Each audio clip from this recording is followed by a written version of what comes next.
Hello, everyone. As you can see, I'm not in the usual TIR studios. I am in Irvine, California with my guest at her home. That was her husband,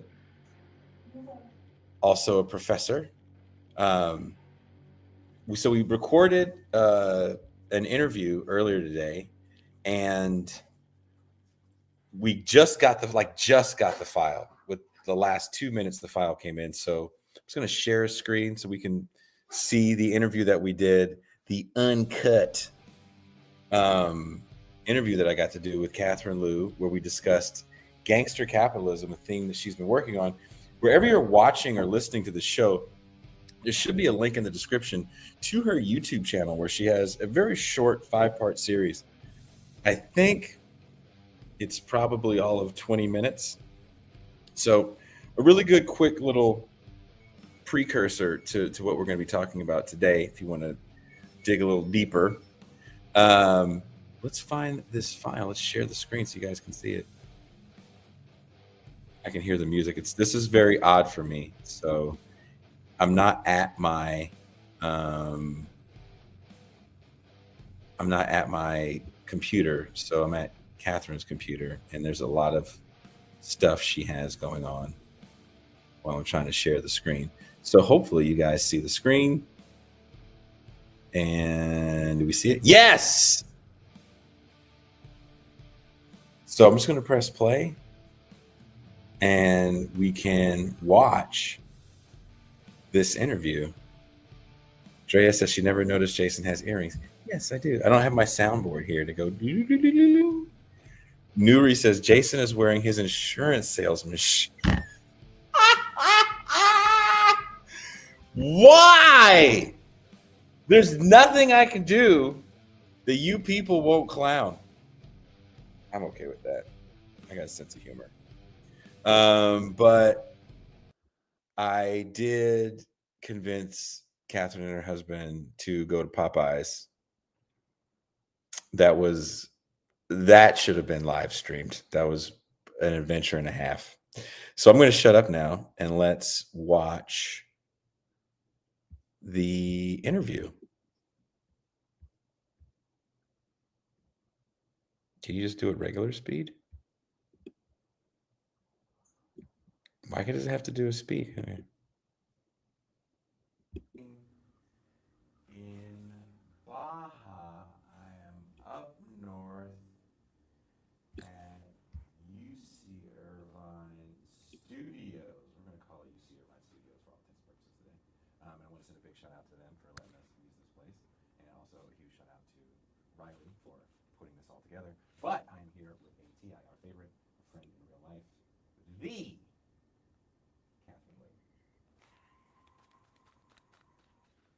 Now, originally, when I asked you to do this, I wanted to talk to you about trauma, which is something that you've been working on probably for the last couple of years. Yep. And in working on the trauma, you decided to take a detour, if you will. Well, I finished the book on trauma. It's in press, and I'm moving on to something called Gangster Capitalism. And this is going to be one of the big research areas for the new Palm Springs School for Social Research that's being organized right now. Because I think we've entered a phase of capitalism that's not techno-feudalism. It's not something we've ever seen before. It's kind of a realization of the most primitive, brutal, violent forms of coercion that happens within wage work. And the apotheosis of this is obviously Donald Trump, who uses the fear of life and death and employment like a mob boss in dealing with other countries and dealing with people in America. But that's just where I am right now. Well, you have a series on your Clueanon channel, and wherever people are watching or listening to the show, we're going to link the Clueanon channel there so they can find your 5-part series that you did do with Riley over here. But you and I were on the phone maybe a couple weeks ago. Maybe it was in this week. I don't remember. That's not important. But being on the phone with you, you brought up a movie that I hadn't seen in forever called Scarface. And you brought up both Scarfaces, and I had never seen the 1932 one. But to prepare for this conversation, you cannot talk to Catherine Liu unprepared. Okay. Tell that to my students. Oh well, they are effing up. Okay. I rewatched Scarface with some of our patrons on TIR, and it's never one of my favorite films.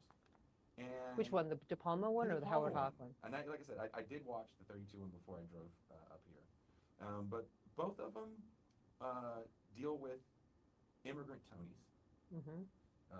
The 1983 one with a very maybe racist vision of Cuban Americans. They're racist. All both of these films are racist. But Martha Nachemson calls the two Tonys the immigrant gangster protagonist, and they embody this kind of outsiderishness, which I really, really think is important. You know, rather than waving our hands around saying they're racist, they're cartoonish, but it has to do with some deep idea of how America is seeing itself and seeing the other. So the other thing that's laid on in 1983 is the anti-communist um, element, because they're all Cuban exiles. Castro is literally in the film sending us their criminals, which is what Trump, not their best, which is literally what Trump is saying. I mean, I think Fidel did some things like that, but you know what? Anyway, so they send the criminal element to Florida, but the other thing is that they kill a communist who's a dissident with regard to Castro in the camps. That's the first job that Tony has. Remember that? I do, and so both movies, not necessarily open, but kind of the first act is going to shock you into the levels that both Tonys are going to go to get some sort of approval, right? To make it in the underworld, they're going to have to do the ultimate crime, which is commit murder. Mm-hmm. And 1932 Scarface opens with the murder scene. Oh. There's a little more exposition in 83. Right. And it's the murder of another mob boss. But, you know, I'm going to give a big shout out to Martha Nachemson's book called Dying to Belong, Gangster Movies from Hollywood to Hong Kong. And what she talks about is the two Tonys are dying to belong to America. It's not dying to belong to the underworld. The underworld is their path to becoming American. They don't know what being American is except through the most material, superficial forms, right? So there's this drive to make money, and this drive to make money has no end. And it's the fastest way to make money. And this is why I was saying, like, with Nachemson's thesis is so great, because these are people so lost with regard to modernity. They've been plucked out of their traditional worlds. I mean, De Palma's traditional world is like some weird idea of like anti-communist Cuba, right? But Tony Kamade in 1932 comes from this immigrant family, tenement, living in New York City. And there's this, and what she writes about, which is so great, is that they are literally confused about who they are, about how to be American, about what success should look like. So she says they only see the accoutrements of success, like they literally lust after clothes. Yeah. And I think that's so fascinating. And then they lust after the women of their bosses, right? And she says there's some like total disjunction between their selves, their inner selves, which have no time to develop, and this like outer appearance that becomes more and more like glamorous as time goes on. They're crazy, right? And I was thinking about this in terms of like just like go-go capitalism and the Chinese, you know, economic miracle from the 90s to now. And the Chinese rich people, they're very gangsterish because they too have been plucked out of like a socialist world, thrust into the world of consumerism and capitalism. They want to have the pertinences of success, right? There was this one rich guy who I brought to UCI. This was hilarious. He had all this money, but we were thinking maybe he would donate some to the university. He comes in with a Gucci like back, what do they call it? Fanny pack, like in front on his stomach, and he's got like a polo shirt. He looks like a gangster, and of course the university people are like, oh, what is this? You know, they don't know how to deal with him, and he doesn't know really how to interface with liberal institutions. And so Nachemson says, like, in the 1920s and 30s, when there was all these immigrants coming from Southern Europe, right, Italy, and Eastern Europe, they're still coming. The Daughters of the American Revolution put out all these pamphlets, and they distribute them through the immigrant communities. This is very pertinent to us right now. All the Daughters of the American Revolution claim to be descended from the original Pilgrims, right? So they're like these waspy ladies, and the pamphlets front pages, be American. And it's like, is it so easy to just turn yourself from an Italian immigrant from Sicily into an American? And she says this dilemma about how superficial it is that you could just transform yourself like this is something that each of the gangster protagonists in both Scarfaces have. It's like, how do I be American? Like, I've arrived here. Who is going to accept me? And the Americans are telling me, like, you are not American. So how do I get to the level of Americanness? I'm going to commit crimes. I'm going to, make money as fast as possible, hustle my ass, do what is unthinkable. And both Tonys end up with like huge wads of cash after they've done their first crime, right?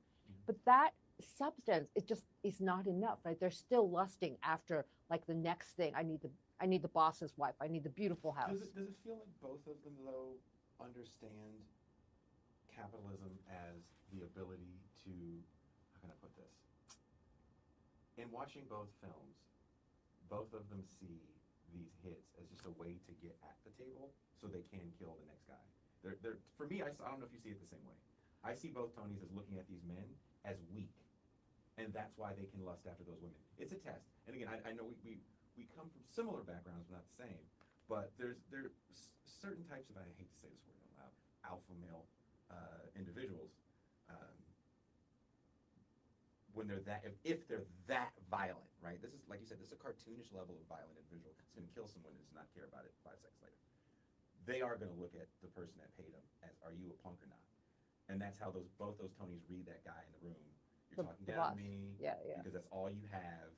I'm going to kick your ass and take your chick. Well, so this is what we're told is hustle culture in the Horatio Alger story. Like, you go from zero, you go from rags to riches, and they're both like parodic versions of this ascent, right? They have nothing. They literally have nothing. We see in 1983 how Al Pacino's Tony has zero, right? He's literally in a refugee camp. Yeah. Well, he starts out without even being a dishwasher in a refugee camp, living under a freeway in Miami, right? And the other Tony, we see his home and where his immigrant mother's from. And so what you have to be is enterprising and always ambitious. This is a more explicit sort of taking the place of the person above you that happens all the time in corporate America. All my girlfriends or friends who work in corporate America say, once you've ascended to a certain level, there are like 50 people after your job. So I don't even think that the Tonys are actually they don't think of it as capitalism. They just think of it as reality. Like, this is their reality. They could either be a dishwasher and work for for low wages. The other Tony he would work for in a grocery store, an Italian restaurant or something. Or you can be really enterprising and you can be part of the grind and you can hustle your ass, you can kill your boss and get his girlfriend. But the whole thing is about wage labor. Like, they're recruited, they get a job, they do their job really well. You do your job really well and you think, what's the next step? And there's this hunger to belong. This is what Nachemson says, is that they want to belong to America. And all they see in America is the commodities that you can wear. The commodities that you can wear on your arm, that soon you can buy in your house, and everything is about making more money. So you get to one level and you want more and more and more. And you know what? In official overworld culture, that's just called being ambitious. That's just having the mindset of the grind set. Whatever these whatever these Andrew-Tate people are saying, this is about being like a successful man for people who are so disoriented by displacement. Both Tonys are deeply displaced people. They're trying to find their place in the world, and the advertising, the sign outside of the Tonys, the world belongs to you. This is what advertising keeps telling them, right? And they misread that sign, or they're so called out by that sign to say, I need to take the world. I want to seize the world. In the meantime, the daughters of the American Revolution, the Puritans in America, are like, don't eat too many fruits and vegetables. You eat too much garlic. You have to be proper and measured and be Warren Buffett-esque, rule with $500 billion, but drive your old 1972 Dodge Dart. Like, that whole WASPy code, they can't even read. And when you think about it, Hollywood is made up of nothing but immigrants, especially in the 20s and 30s. So they are, they're allegorically like Louis Meyer, Samuel Goldwyn. These guys came from the streets of the Lower East Side, and they are fucking hustlers, man. And they built an empire, and the world belonged to them. For a long time, the studios came up, and these working class Jewish men, tough guys, created a universe where the gangster film is kind of the jewel in the crown. And the other thing that's interesting about it is, the Production Code Association, which was censoring people in the early 30s, they were policing the gangster film the hardest because they thought that the messages that they were giving were glorifying criminality. So this is why you have to fall. This is the original reason why Tony can't succeed. And in 1983, Tony fails in this really spectacular way. But according to the early days of the code, you cannot glorify criminal life. Okay, so I was reading that because you had to read the introduction to that for the show. Thank you very much. And what I found interesting about that, there is a trivia fact about the movie that the studio, the MPAA, wanted to give the original Scarface an X. They edited. You mean 1983 Scarface? Oh, sorry, 1983. Sorry. Yeah. Didn't even have X back then. No, they had the production code board. Yeah. Okay, so they edited some less blood in some of the scenes, right? After that, they said no, you're still going to get an X.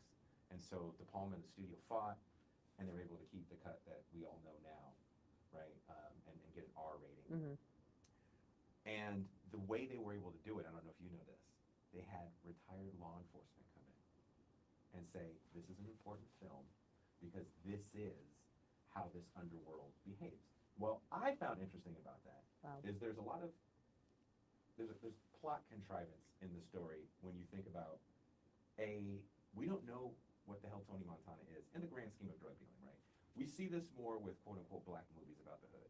You're a street-level dealer, you're doing hand-to-hand transactions. For some reason, this man who killed someone for 2 kilos of cocaine, which in the grand scheme isn't really that much, and this is pre-crack, so we're not talking about cooking it down, and those 2 kilos are going to make you maybe hundreds of thousands of dollars. We're talking about you possibly, it's called stepping on them. Maybe we're giving too much drug information in this show, but fuck it. No, we have to treat it like a business. Right. We can analyze it. So we don't know how he's quote-unquote moving this weight to be making this money, right? Yep. So is he a street-level guy, selling who are his corner boys? We never see that level. We don't know if that's what he is.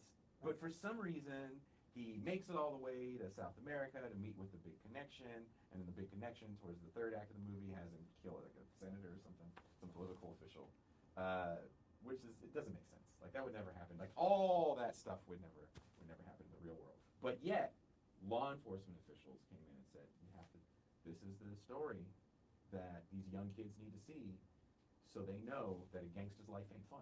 So they thought it was a cautionary tale, which is also what the 1932 Scarface opens up with, like, this is the violence on our streets. What is our government doing about it? And they put it there, Howard Hawks put it there to satisfy the board. But so the gangster story is rags to riches to rags again, right? And you have to have the rags come in at the end because they can't be a model of success. However, there are 2 ways of reading film. And I mean, there are 2 ways that we receive film. Diegetically, in terms of plot, the 3-act plot, the beginnings, the astronomical rise, the insane, insatiable appetite for power, for machine guns, for cocaine, and the fall, right? But non-diegetically, the image of the gangster is so charismatic that sometimes all people remember from both films. Well, the 1932 is not seen so much, but Paul Mooney gave an incredible performance of Tony Kamade in that film. What we remember from Scarface is Al Pacino snorting like 2 pounds of cocaine with a giant machine gun next to him, or we remember him and the nightclub looking at the emaciated but beautiful Michelle Pfeiffer. Thank you for calling out that bloodless white woman. Right. She was like some kind of like mystical object of desire for the immigrant man. Like a 12-year-old boy. I know. It was really terrifying. But it was also about her being addicted to cocaine. Like you had to get that. She's skeletal. She's actually quite skeletal. But there's a similarity between her character and actually the same character in the 32 Poppy, where they're both really rude. They see the Tonys as these garish men that low class, very low class, right? They see them as being but vulgar. Do both Tonys understand their relationships with these men who, again, both Tonys have deemed on site, you are a weak man. You are what they call the sigma. What is it called? You're the bitch, the beta. What is it? Cuck, but you're a cuck. You're a cuck. I don't talk like that. No one really does. Well, no. See, if someone called young me a people. Cuck, I'd walk. I'd be like, you're not a serious person. You don't want to fight. Young people talk. My son talks like that. Does he fight? No, he does not fight. Just punch him. And don't do that. Cuck. Right. No, they literally want to cuck their bosses. That's what it is. Yes. Okay. That's yes. their bosses are literally cucked by them. But if you're a cuck, don't you dig that though? No. Yeah, I thought those. Look, you're telling me Pornhub's been lying. Oh, you're talking about like BDSM masochism. Okay, that's like a There's whole other whole thing. section. Yes, that's a whole other Okay, thing. we But don't call it I'm just cuck. talking about, let's just talk about the gangster film, okay? Let's not talk about Pornhub. I don't F with Pornhub, okay? We're in the university. Try to remember where you are. Oh God, I forgot. Sorry. Okay, Sorry. no. Sorry.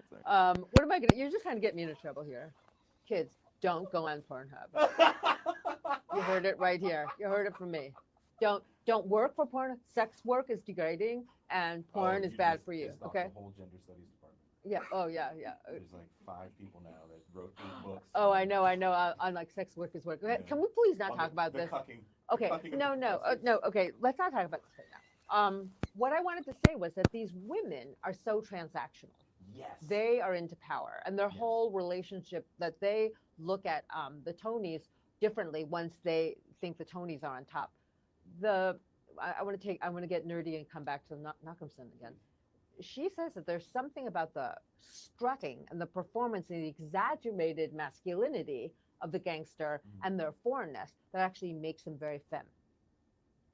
And I think there is a part of, yes, that there, because if you think about like the rugged man, my family makes fun of me because I call stuff metrosexual, but they're like, are you into ruggedness? I'm like, yes, I don't want a man to spend too much time on his appearance. And in all the gangster films of the 1930s, and then if you think about also the gangsters, the African-American gangsters that come up, appearance is so important. Yeah. And jewelry is really important. And there's this whole thing about the adorned body. Like you have to wear your labels, you have to wear your jewels, you have to display. And the whole thing about the feminine trophy wife is she's your display. But as we know, a lot these men that are played by slightly Latin, Al Pacino's Italian, Paul Mooney, swarthy or Latin lover types, they on the register of like whiteness in Hollywood, they will skew towards a kind of almost an exaggerated macho-ness that moves into femininity because they're so into the costumes and the accoutrements of success. They're not saving money for a house, or they're not splitting logs for a log cabin, like in the frontier Scotch-Irish idea of masculine, like mastery, right? They're spending stuff on bling. And this is also very important for like the East Asian gangster thing too, the gangster look too, is that why do you think my people like labels so much and expensive, wearing your expensive stuff out? That is very gangster. It's because you don't actually understand yourself in relationship to the world. You have to display. Labels are gangster. The display, the ostentatious display of wealth on the body. So even though these guys fall at the end, what we remember is the ostentation. That's the non-diegetic power of the image of the gangster that makes Scarface like a hero to African-American kids, or to people who are outsiders who think this is the way to enter. And even though it crashes and burns, the image and the glamour is enough. It's a kind of nihilism that comes out of a feeling of no future. We were talking about this before we started filming, and you were saying that the big difference is that for this film, these films, they're about foreign outsiders, real, quote-unquote, real outsiders. And immigrants that are being immigrant demonized, immigrants that are being demonized right now And by the administration as the criminals. last films that we're going to see, let's just look at the 90s, because the 70s is kind of a mixed bag, and we can't compare these because the 70s really are hero stories of gangsters, right? What's the guy's name? Superfly and all these people. Blaxploitation. Yeah. Well, you said it, not me. Oh, okay, yeah. Jesus. Can you say that here? Can you say Of course you can. What? Well, we said enough. Did we reach our limit? No. Okay. So you have the gangster films of the 90s. The gangster films of the 90s do, to your point, you said that it's a feeling of being an outsider, being outside of being able to have these capitalistic successes, which is kind of fascinating because it's also this time of a lot of black growth into the middle class. But of course, we know there are a large strata of people that will be locked out due to severe cuts, deindustrialization in the urban core, especially here in Southern California, which was the #2 hub of car manufacturing. A lot of people don't know that. So you could kind of fuck off, if you will, be a bad dude, and then find yourself having a union job and work there for 30 years, buy a house, raise a family. That's gone for a generation around my age and a little bit before me. Mhm. So these gangster movies are filling that void of selling that same American dream. Hmm. So there's this kind of it's a shortcut to success. Yeah. Like the '90s gangster films are closer to the the television series I love called Gomorrah. It's like you're in a ghetto. There's no future. The guy who kills the most people, sells the most, slings the most drugs, has the most women, runs prostitution rings, protection rings. He offers you the shortcuts of success. So you could go work for $3.15 an hour at Popeyes, or you can be a corner boy for Ndrangheta, or for your local boss, your local drug dealer, small time, however, you make $300 a day. Now, which are you going to choose? You're going to want the shortcut to Have you ever success. had biscuits though at Popeyes with honey on them? Well, you get Spicy? okay, but if you only can eat biscuits every day, I think that Yeah, would you get know why? boring. Because I won't die. Okay, but there's no, as you said, there's no clear, stable pathway to respectability or middle class prosperity, or what we think of as thriving in a democratic society, right? So the violent underworld seems to be glamorized and is a shortcut to what you want to be, which is a successful person. But no, let me finish this. So the I think there's an interesting connection to make, and that Malcolmson does make, between the immigrant outsider and the African American outsider. And both come with nothing to the table of American WASP culture, right? And the shortcut to getting to the head of the table is just picking up the knife. There were offered other kinds of well, actually, the immigrants of the Lower East Side were also offered, tenement jobs. There were manufacturing jobs in New York City. The textile industry was all in New York City. So you could go into a factory job that is probably killing your father, or you see these glamorous people who are doing crime who seem to have this kind of aura around them. And these films place a kind of I think like a striving in the heart of the protagonist outsider who says, I want those things, and I want them quickly, and I don't care if I crash and burn. Wage labor doesn't work for me anymore. Wage labor does not pay, and I literally would rather work for the crime boss than the white collar boss or the blue collar boss. That somehow that when you get to that fork in the road, these films dramatize like an extraordinarily powerful personality who wants to impose himself to him on these labor conditions. But what they're looking for, and I think this is what makes the gangster such a compelling American figure, is a sense of belonging, a sense of belonging to the world of the successful. And each of the, like, if you think about the Idris Elba character in The Wire, like, he's made all this money. He's like such a good finance guy, but he still can't quite get to respectability in Baltimore. So he has to figure out how to launder the dirty money into real estate developments and everything else. And that, for Malcolmson, makes the American gangster film a really sort of an allegory of like class mobility, what we imagine class mobility to be. Because the European gangster films are very different. They're all about like a gangster generational criminal underworld with these like virtuosic killers, like, and it's a complete underworld, and it's fighting with the overworld. Whereas these American gangster films, and these Hong Kong gangster films, really emphasize the outsider, and the outsider whose life of crime is like the only employment that he thinks will get him to the sense of belonging, the sense of being reoriented in hedonistic consumerist culture. That's really what it's all about. Because all the WASPs are like, you got to save your money, you got to do, you don't buy anything new.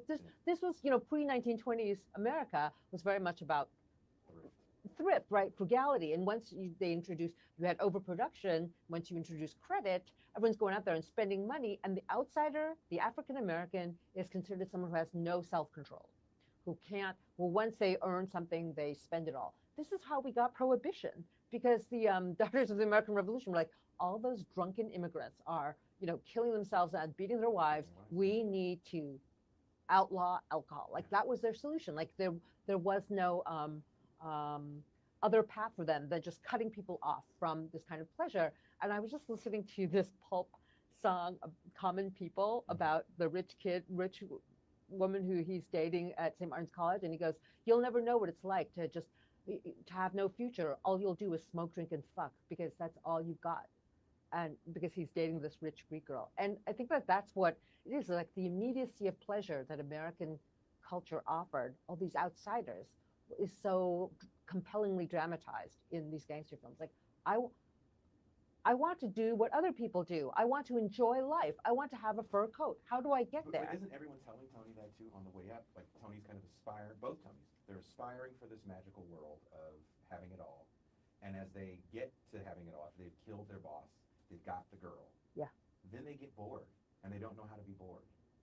They can't, it's never enough. It's never enough. It's never enough. And there's a scene in the 83 Scarface where Michelle Pfeiffer's character is kind of like, money can't solve all these problems. It's like, what are you talking about?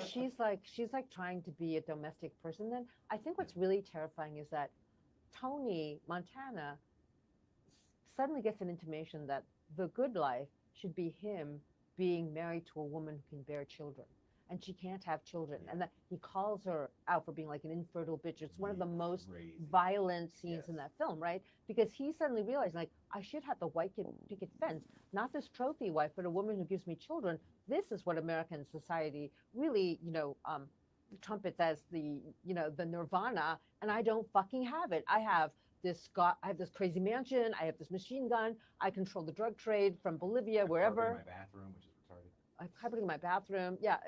Okay, that's just very 80s. Tony, that's gonna mildew. That's very 80s. So I've carpeted my bathroom, and I still don't have what I need. And I think but see, this logic is that I only can get more. I can't change myself. I can only get more. And you know what? All these hedge fund motherfuckers, they're all like that. Bill Ackman, Elon Musk, these people are worth billions of dollars. Why can't they stop making money? Because it's never enough. They are the true gangster. Capitalism is gangsterism. They are so empty. And they keep thinking, like, why can't I buy Harvard? That's Bill Ackman's thing. Elon is like, why can't I buy Donald Trump and make him do what I want to do? Why can't I have 26 kids, sleep with all these he doesn't sleep with people, impregnate them with my, milk sperm because I can't actually have intercourse with women. Why can't I find a fulfilling life? Because why can't this power satisfy me? All of them are like that. They're fucking insane. They can't stop. $500 billion. Why is that not enough for you, Elon? It's not. Because at that point, $500 billion is like a weapon. If you move $100 billion into an industry, you can destroy all of your competition. If you even move $1 billion into UC, everyone will come and kiss your feet. You can change an entire liberal institution with that much money, right? And so they keep doing that, but they can't actually own the world. They've seen that sign. The world belongs to you. I am the richest man in the world. How come I don't feel like the world belongs to me yet? Are we getting close to their fantasy of the world belonging to them? Because it does belong to them. Seriously, in these movies, there's always something a little more powerful than the Tonys that takes them out. So for the 83 Scarface, he crosses the big connect in South America, and this guy sends this kind of endless trove of brown people to shoot him up, right? I know, it's insane. I think that people were pretending to be dead and just getting back up and running again. Like, there's no way that many Latin people. I know, I've been to South Florida. I know. Like, where did he get them? But how did you get them all over there? Was it a phone call? Was it a boat? Was it a plane? No, they were all, you just like went into a neighborhood and gave everyone $1,000. Was it a Craigslist post? Yeah, exactly. There was no internet then. I know, it was just like this endless horde of people coming. It's very like, it's very scary, like American fantasy of immigrants, right? We're having this now, like invasion.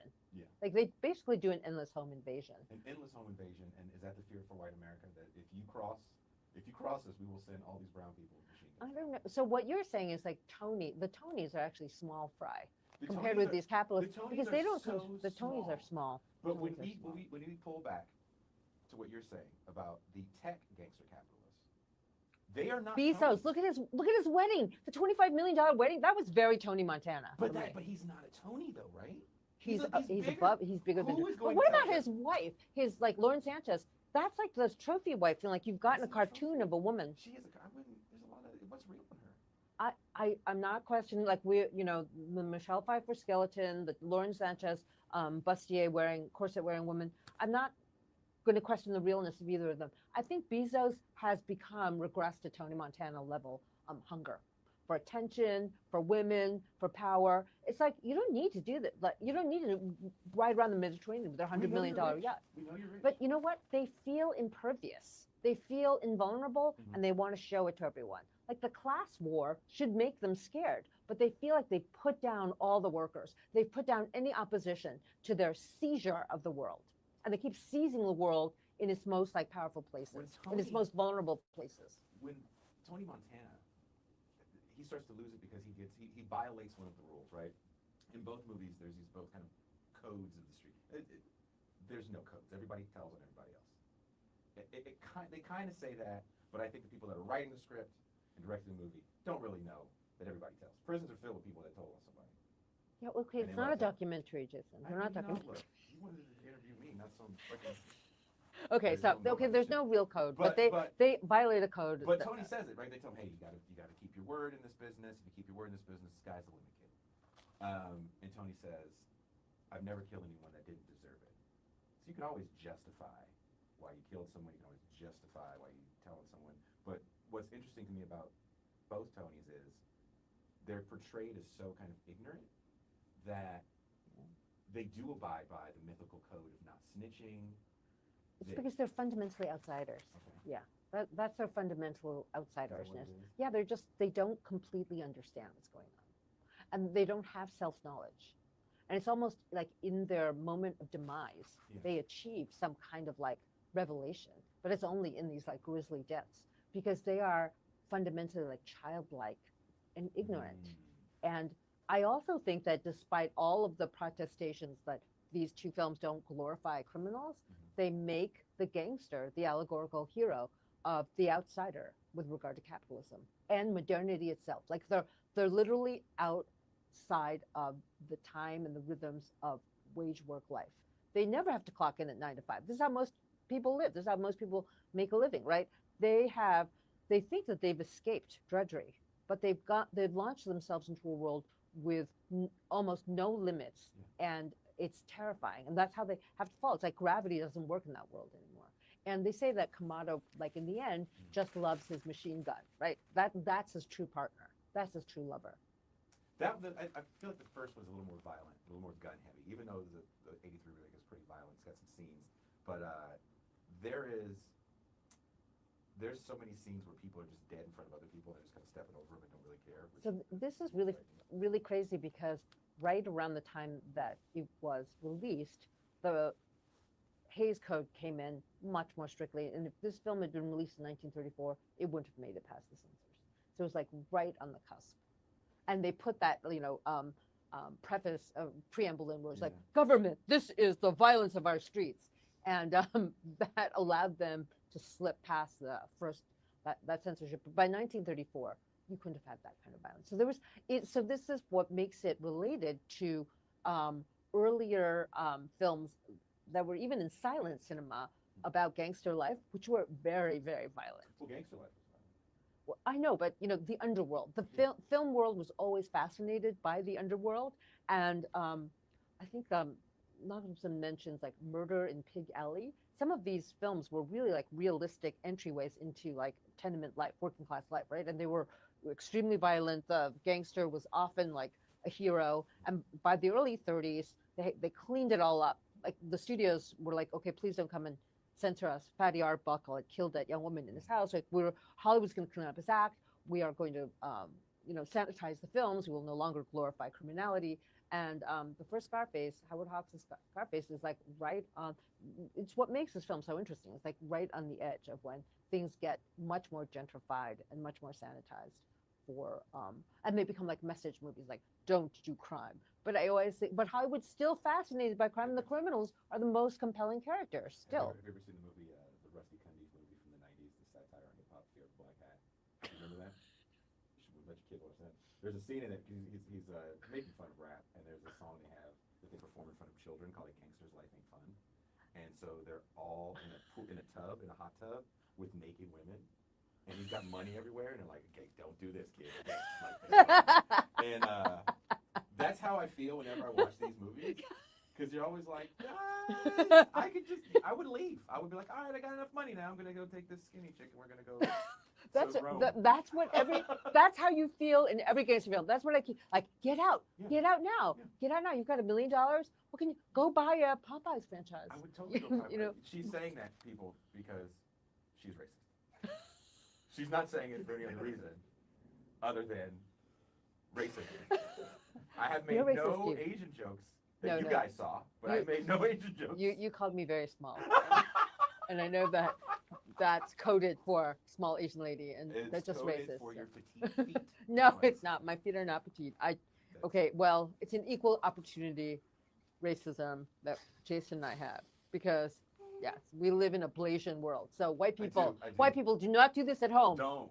Only Jason and I can do this. Don't Don't do this. Don't try of this. Your Asian friends. Don't make fun of your African American friends Don't either. do No, that. It's bad for your don't. health. Yeah, both ways. stop Asian hate, It's y'all, not. and Not good. whatever. Isn't it? Don't you guys have a month right now?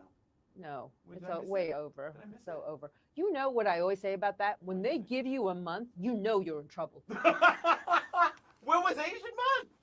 It's March It's March. or April even. It's What about totally you guys' insignificant. New Year? Why can't it be in February? Because that's your month. You took our month. Oh, I'm sorry. That's your Okay.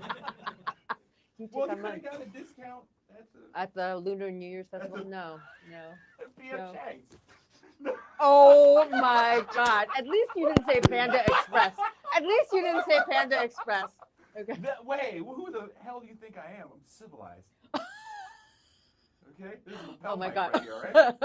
Okay. You see these lights? Okay. This Okay. is civilization over Okay. here. Okay. I'm Well, reading real words. Fuck you as opposed to talking fake words. Exactly. All right. Well, I think we're nearing the end of this interview. I- Is there anything else you wanted to cover? Is it going to control? Are you going to control? No. Okay, good. No. Because I have a bunch of jokes. In your series, you talk about how capitalism creates a mafia of virtue in liberal institutions. Is Tony Montana's disdain for institutions like banks, cops, and politicians part of what makes him feel like a dark truth teller in a hypocritical system? Yeah. I think that's actually a really good way of putting it. Like, it's 1983. Yeah. Reagan has come into power. Yeah. Like, the kinds of FDR liberalism is dying. Like, today, it's a zombie right now. It's dead. It's still walking around. But 1983, you have this outsider who actually is parroting a lot of the Republican and right-wing talking points. Like, this is universities are corrupt. Today, it's just more exact. Universities are corrupt. Banks are corrupt. If Tony Montana were alive today, he'd be like Alex Jones. He like full of conspiracy theories. It's like this form of extreme libertarianism that says you have to take everything into your own hands. And I feel like it does have to do with the fact that like our civil society, our liberal institutions have abandoned everyone, but especially men, because there's been the feminization of like the liberal institutions, right? And so you have this like kind of gangster realism about how to survive in a world where all the institutions are corrupt. So what do you do with them? You doge them. You burn them to the ground. You make your own vaccines. It's like this kind of nihilism about the institutions that really begins in the 80s. And what Reagan wanted to do and what Trump is completing is the destruction of the expanded regulatory liberal state that FDR put into place. There's a movie that this reminded me of as I'm putting this together, because I was used to doing it where I get to read my introduction, called Drag Me to Hell. Do you remember that movie from like 09? It's a horror movie. I couldn't tell you the actors' names in it. Okay, that's really racist. Let's not we're go on there. a roll. Yeah, I mean, let's fuck not it. go We're- there. We're Okay. here now. Okay, We're here now. okay. Let's just go there. But the movie opens with this young woman, and she's trying to get ahead at her job. She's a loan officer at a bank. And a Romani gypsy woman comes in. She's very poor, and she's begging for a loan because she's falling on hard times. Now, this movie also comes out around the financial crisis. That's right? incredible. Yep. So, a guy that's a little more cutthroat in the office is getting attaboys from the manager. Mhm. So this woman asks her, "Can you please look at my file and see if I can? I just need a little time. Maybe paying back the loan, or she needs a loan. I can't remember, but it was something about if she didn't get this money, she was going to get her house foreclosed." Right. So the young lady goes and sees that the lady's kind of at the cusp, and she can help her. She can, but she does it because she wants to get the attaboy from the boss. She wants to show that she can. Oh, be right. as cutthroat. Right. She tells the lady, "There's nothing I can do." The lady goes crazy, puts a curse on her, she dies. It's a horror movie. There's brutality in that scene to me that kind of works with the Tony characters because they both see that the only way in is through brutality. Yeah. The violence is bureaucratic in that movie, but it's no less devastating. How do seemingly respectable middle-class institutions practice a form of gangsterism that's more insidious than even Montana and the other Tonys?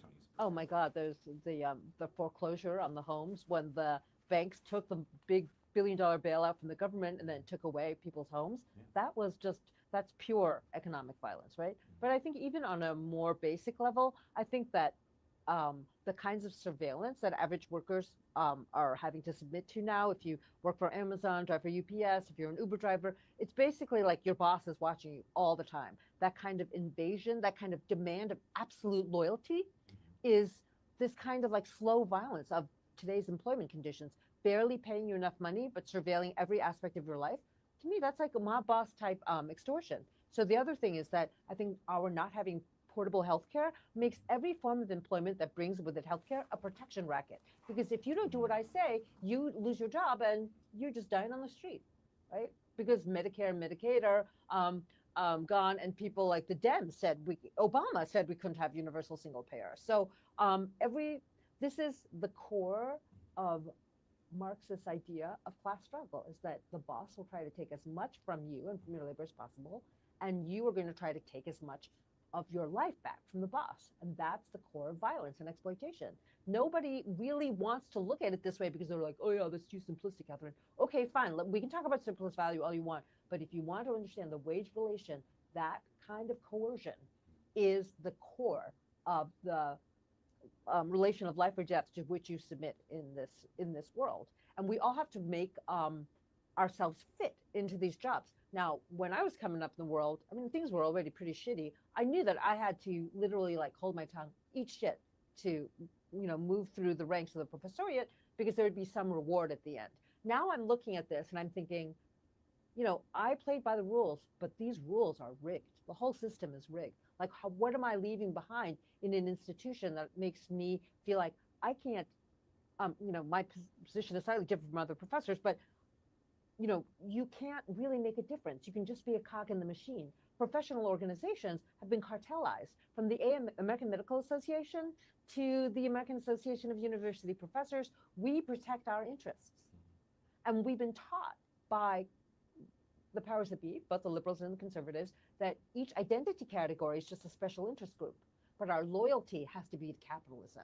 And if we step out of line, we will be given the axe. Like Zoran Mamdani, calling himself a socialist in New York, has now been threatened by the Trump administration to have his citizenship stripped out. That's how much they hate socialism. And that's how they've taken this kind of, the American anti-communist movement has made it impossible for us to really cultivate and thrive on public goods ever since the fall of the Soviet Union, because you know what? There's no other competition anymore for another system. We've won. This is the best system where everyone can compete until they die. Or you can take the place of your boss if you're really, really a vicious person. And then once you take the place of your boss, it's never enough. Bezos is they're all going to chase trillionaire status. What the fuck do you do with that much money? How did we allow that much accumulation to happen? How did we allow this to happen? Fascinating. I saw the interview that Mamdani did on one of the big news shows, and the woman goes, the interlocutor said, "You don't like billionaires. You don't think they should You exist." don't think they should exist." Kind of framing it in this way, and Colbert did something also similar. They frame it in a way where it's like, we either want to put them all in the gulag, re-education camps, or you want to take all their money away. And I think that scares average people, because they understand the world as not, and I don't buy that everyone thinks they're a millionaire in waiting. I don't think so. But I think everyone has an emotional attachment to their stuff. And there's a fear of losing your stuff when people start talking about redistribution. Yeah, you think about that, and it's a realistic fear because there are so few things in the infrastructural world that is public, so if I don't have my stuff, then I'm on the street, right? So and that street now is worse and worse in America. But you know what the highest tax rate was in 1960? Was it the 80s, wasn't it? It was 90%. And very few people made that much money. But if you earned over $400,000 a year, you were taxed at 90%. We were in the middle of the Cold War. But we were also coming out of World War II, when there was a lot more public investment in munitions in the government, and also higher education and research and everything else. But there's an American tradition of the 20th century that's being destroyed of actually cultivating public goods. I mean, maybe it was only because we were competing with the communists and we were so afraid of them taking over, but why can't we revitalize that sense of civic duty and sacrifice? We've made it for so long that anything that is public is bad, i.e. Medicaid, public housing, Yep. Public schools, Yep. hell, the public university. Yep. Right? We've made these things almost criminal for so long. Well, we made them seem like they are parasites on the body politic, on private property. So so there is this kind of, we've moved for, there's this logic of each man out for himself, like massive hyperaccumulation. That's at the core of the gangster immigrant outsider story, that makes everyone who watches these narratives think, get out now, get out now. Now you can be safe, get out now. And the fall is that that figure never knows when to get out. And that is the logic of accumulation. There is no amount of money that will ever make a gangster feel safe. And that is the tragic narrative of this immigrant outsider protagonist, be it, Italian American, African American, Cuban American, Chinese American, and it embodies something of the logic of 21st century American capitalism. Well, on that note, let's end it. This was a great conversation, I think. Thank you so much, Dr. Liu. Wherever you're watching or listening to this show later, there's a link in the description to find QAnon.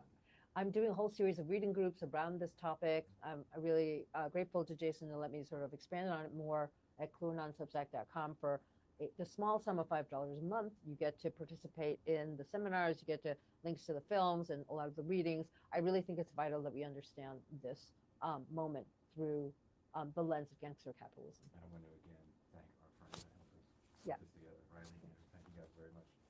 Also, thank you, Catherine and Peter, for letting me stay at your house and steal your books. You're welcome.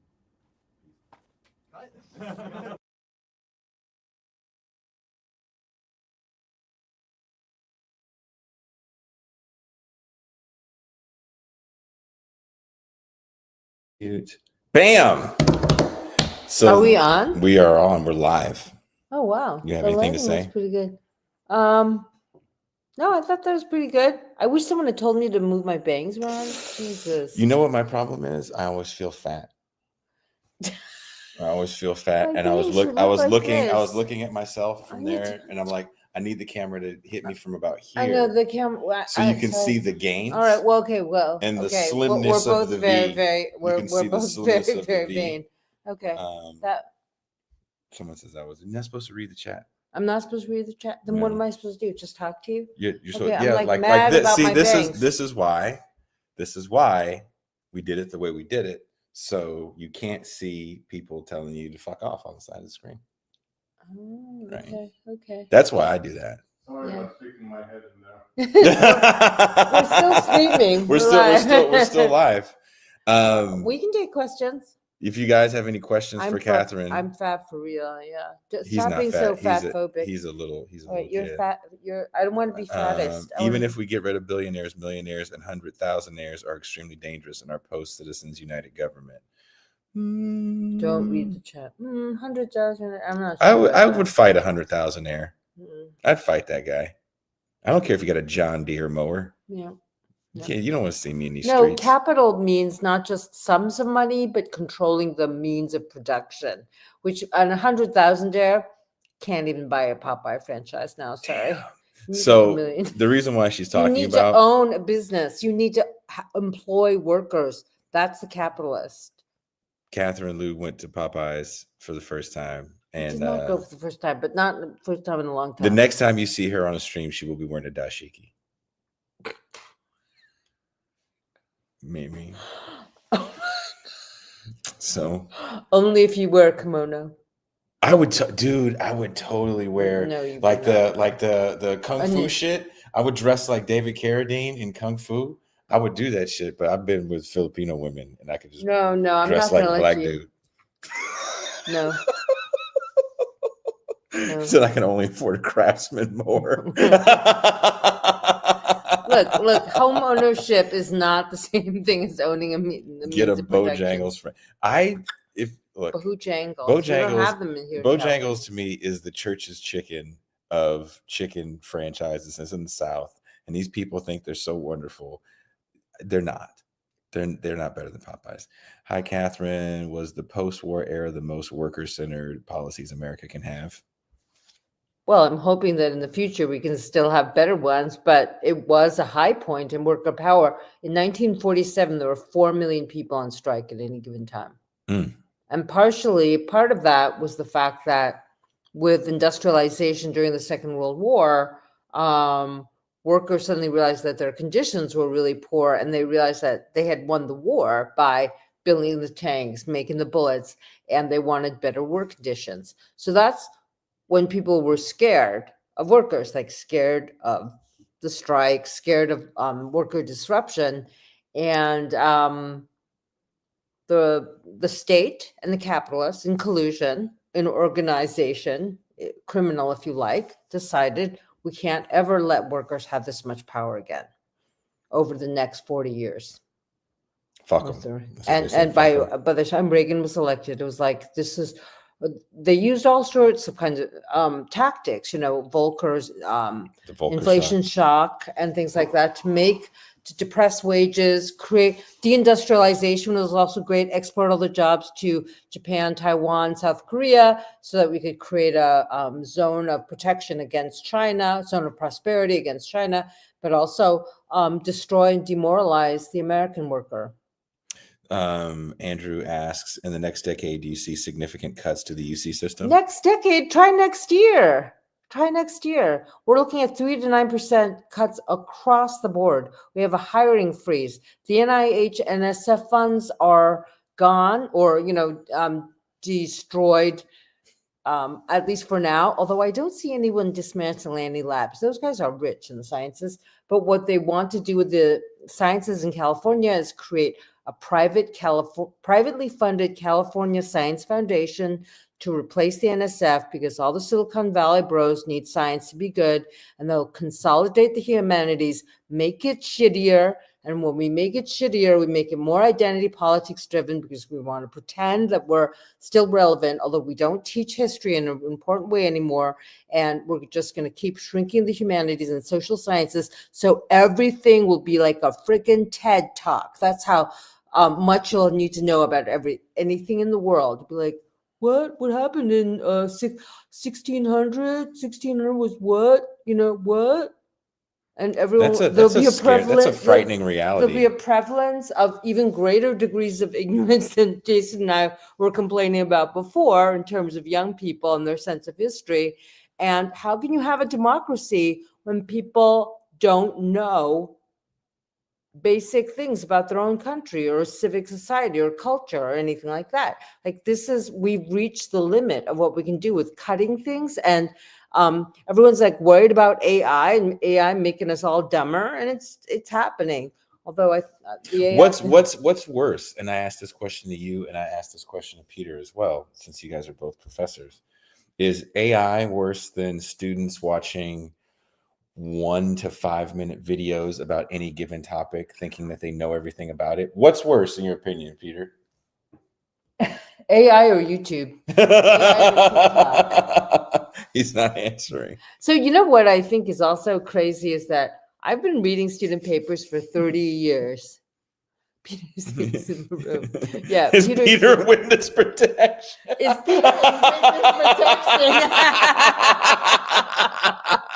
Peter is our imaginary friend that we talk to. He's the snuffleupagus of professors. Yeah. I'm 25 and never. You know what? Here's the thing. Here's what I feel like I've been reading over 30 years is every young person who comes to college is filled with cliches. We're all like large language learning models. We're scraping stuff from what we know. The difficulty of becoming subjects is actually realizing like how we fit into the world and what is unique and original to us, but also respecting what came before us. And AI, in its sort of like really superficial, commodified way of knowing things, will just prevent a certain number of people from ever coming to that kind of self-realization in college. I do think that after college, because people want to grow and they want to learn, and there's a striving for knowledge, they'll become less reliant on cliches. But as far as I'm concerned, when you're 18 and you pop out of high school, you're a little bit like a bot, and you can become human through work. But AI seems to say, oh, you can just stay a bot. I'm a bot. Nobody needs to work very much. And then you can just go work for, I don't know, a logistics company as a high-level engineer and then just make things happen. And if you're lucky, make a lot of money and retire. And the rest of us just pee in bottles and deliver packages for Temu, UPS. You leave Temu out of this, you fucking. No, not Temu. I'm not going to Temu's say. Yeah, good. Amazon is bad. Amazon but Temu, bad. Temu the good. Popeyes and Temu slander stops now. Okay. Popeye and Temu will merge and then take over That's our the world. look. That's the future. When AI takes all our jobs, hit me up. What did he say? Hit me up. I can get you a job at an AI prop sector. Like Naomi Klein says, there is literally no one asking for this AI across generational lines. I'm really hoping that we're all going to get so sick of like fake things that we'll all just turn away from it. But right now, they're just throwing money into that. And it doesn't matter what anyone wants. It's that there's no demand. It's all created need. And it's exactly what happened when, right after the financial crisis, no one remembers this, no one wants to remember this, we were all told that we were going to be teaching on massive MOOCs, massive online courses, right? MOOCs, that is... They told us that we had no more money for the UC. We were going to create an 11th campus. We had no money, right? No, we took salary cuts, and they spent $8 to $11 million on this 11th online campus. Nobody wanted that education. They gave 11 BAs. They've spent $1 million per student on that. And will they even talk about it? If you Google it, they've like wiped out, they've erased this whole history, but they made us think about it like, oh, I'm going to teach MOOCs. And they were teaching the MOOC forum. And they're like, if you teach the MOOC forum, you can teach Pakistani little math geniuses and you can reach, in Africa. Nobody wants to listen to a little talking head for 30 hours a week. And then they made us do it in COVID. And, people hated it. Actually, people did not learn. People were very antisocial. Our students are really like in the grips of like not being able to be in a real classroom, but they know that they don't want to be watching a little head talking on a screen like we are. Big heads. Big heads. Big heads. You know what I find fascinating though? There's a band. I don't know if you know about this either. Oh, the Make Believe Peter. There's a band that's an AI band, and I don't know if Spotify created them. I think they did. They have quite a few artists that they've created through AI. This band has the last time I saw, over 500,000 listeners and millions of plays. And it's supposed to be like a 70s rock band, which is kind of it can be a more generic sound. And Rick Beato, there's a program within Logic, which is a recording software, where you can separate instruments, and he put in a Led Zeppelin song, which these guys are supposed to sound like a Led Zeppelin-ish 70s-ish band, right? And then he put in their music and separated it, and it was very, very poor quality. Mm-hmm. And it had to do with the fact that I guess what they're giving AI to learn is ripped MP3s, so the quality is cracked. But what does that say when, like, in your house, you guys have this awesome sound system? I remember when we were here for the thing after we spoke a few years ago, we were all here and music was playing through it. I was like, man, this fucking house rocks. And you can hear every instrument in the car coming back. And I was being, that fucking fangirl over Steely Dan and Toto, because you could hear the separation. And you was like, dude, did you hear that cheat? Like, you hear the bass tone? That's missing and has been probably for about 20 years, because the way we listen to music now isn't through cool sound systems in our room where we're just sitting back reading an album cover, reading the lyrics. We're listening to it on the go in earbuds, not big, nice headphones. We're not getting the full spectrum of stereo anymore. So everything can be really horrible. I say all that. Slop. It's slop. There's just more and more slop. But I say all that to say, are we just getting more comfortable with the slop to the point where they go, okay, you piggies apparently really liked it, so here's the Soylent Green. But the thing is that I don't think anyone really likes it. It's just what's convenient, and it's what's given to us. It's like if you give people higher quality things, they'll like them more if you make them available and they don't become luxury, chic goods, but you make good education available for everyone, good music. Like, this is really silly, but I was thinking about in the 1970s, because I was reading that book, Rock Me on the Water, about 1974 in LA, that all these artists, I don't particularly like them. Linda Ronstadt and Jackson Browne, however, were these great recording artists who cut their teeth in coffee shops. Like they played acoustic instruments in coffee shops, and it was all over Southern California. And even places like the Troubadour were very, very intimate, rock venues. And I was thinking about, like, when was the last time you were in a coffee shop with an acoustic guitar player, with a singer-songwriter just singing songs, and it's part of the ambient noise, like that whole quality. Everyone's in their earbuds, everyone's like on their iPad. You know what? True story. Norfolk, Virginia, the year of our Lord 2013. I was in a coffee shop. They booked us for some odd reason. This wasn't one of those cool like rock coffee shops where like people are ready to fucking ride the lightning. This was a coffee shop where people wanted to, not be blown away with some douchebag with a guitar. And we were just like playing, right? Right. And I remember people going, "Can you guys please turn it down?" They walked up all we're just like, "Ah!" They walked up, is it we're trying to read over here. Okay, well, you weren't doing. I will never forget that day, because I was like, I will fucking never play in a coffee shop again. Okay, but I will say this: I haven't seen even the acoustic person that I can't stand in a fucking coffee shop. I haven't seen that. Right. No, and in the 1930s and 40s, Theodore Adorno said that our acoustic environment is so important to us, and that the more slop we listen to, the less we're able to actually hear anything. And he talked about like elevator music. I don't know if like filler music as the kind of precursor to authoritarianism. And because you have to accept the slop, and you can't turn it off. And I always think about this because there's this one big shopping center in Irvine, just like so dystopic.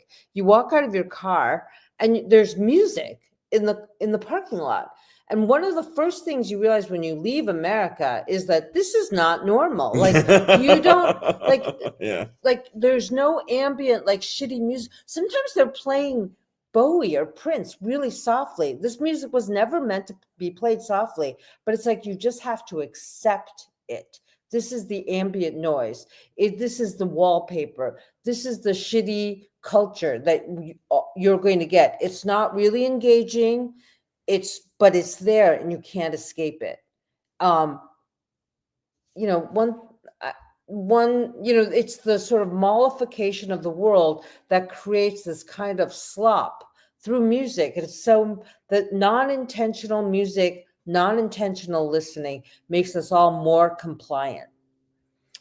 And this was such a hyperbolic statement at that point. People were like, "Oh yeah, he's really crazy." But if you can't listen to the world, like you are just so cut off from other people, you're cut off from pleasure, and it's just slopification. Like when you said that low quality, the low quality AI stuff is already like reducing pop into this muddiness. Like maybe the pop thing is not the greatest form of art, but it can move you. It can be recorded clearly. There can be, human intention behind it, and then you have this AI slop. Great music is still great music. There's somebody right now, like as we speak, in a room making the dopest, craziest things we've never heard. But I'm never going to hear that guy. I'm never going to hear that guy because the entryway to get me to hear it is so it's gone. There's, as a person that made music for a living, of course I have my beef with tastemakers, right? Yeah. But I feel like years ago, before anyone could record anything at any time, anywhere, and just release it just like that, digitally, opposed to, I don't know if you guys grew up in a similar kind of environment that I had in the Bay, where there were parts of town you would go to and different people would be selling music that they made. And you had to go to, like, I had to go to San Francisco to meet San Francisco rappers and stuff and hear what they were doing, because there was no way I was going to get it across the bridge in Richmond. And there wasn't that many of them that actually were making cool stuff. And I feel like there's just an abundance of bullshit, and I'm never going to sift through all the bullshit to try to see. People go, what new stuff are you listening to? I was like, I don't know. I'm listening to stuff that I didn't get a chance to buy 40 years ago. That's what I'm listening to. And when I hear what people are putting out now, pop music to me doesn't sound much different than it did literally 20 years ago. I know. You could put on any pop record from 05. I know. There's been no difference. Like creative innovation has kind of come to an end. It's, there's a reprise of all these other styles. What? Oh, fuck me. I know, the pink. What's wrong with this shirt? I think it's good. I got this at the swap meet for like a couple it's bucks. good. It's good. I'm pro this new puppy look for Jason. I mean, look, it's only today. I knew I was going to like podcast church by going to a studio. I think it's a costume. He needs the clothes make the man. The left needs to forget the word protest, because there's nothing we should be talking about. Oh, damn it. Hold on. Let me just put it on the screen. The left needs to forget the word protest, because there's nothing we should be talking about other than national strikes. They will never respond to our displeasure, only to threats to their capital. I know. Well, Sean Fain is trying to organize May 1 national strike, I think 2026 or 2027. It takes a long time, and these things need mass participation. And if we keep like trying to slice and dice dissent according to identity, and fight with each other over who gets a piece of an ever shrinking pie, we'll never have solidarity. Someone says, I did the Bible math. The rapture happened in 97. There were so few righteous, no one noticed.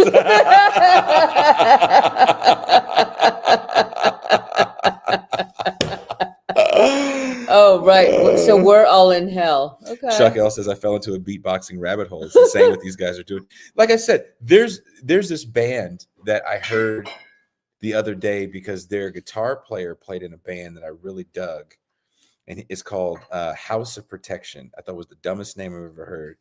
But their videos were real, like eye-catching, and almost like these weird art pieces.